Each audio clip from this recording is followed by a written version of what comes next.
Another common question I get whenever I start talking about this process to people is, who is your donor, and like, are you going through a sperm bank, or how are you doing this? So with this being an at-home insemination, we wanted to kind of go a more personal, private route rather than using a company that's just trying to take our money essentially, and giving you a little bit of knowledge about the person that you're getting the sample from.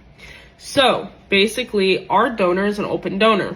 If we were to go to the sperm bank, we wouldn't know really who that person is, any information outside of what they provide to that office.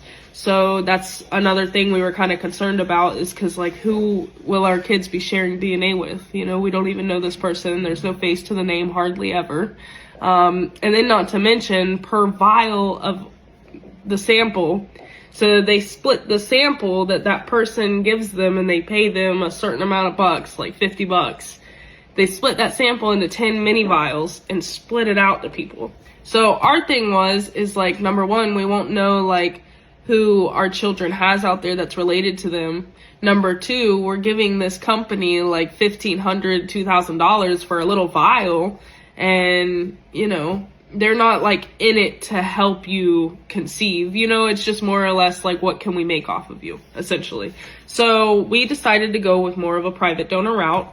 I found our donor in a sperm donor like Facebook website, not like website, but page. So essentially it's just like sperm donors around the United States that are offering like their, you know, services. But you have to be careful because a lot of them are either scammers or just in it for creepy reasons. So I have been on that page for roughly, I'd say like 2 to 3 years. So our donor, he's amazing. His passion behind this is just pretty much helping people start their families. You can tell he's not in it for the money. He doesn't have crappy intentions. He is very, very understanding, very reasonable. That's somebody that's not in it for the money. That's somebody who genuinely, like, you know, cares about his recipients and cares about, like, you know, how they experience, you know, what their experience is. So I really do love that.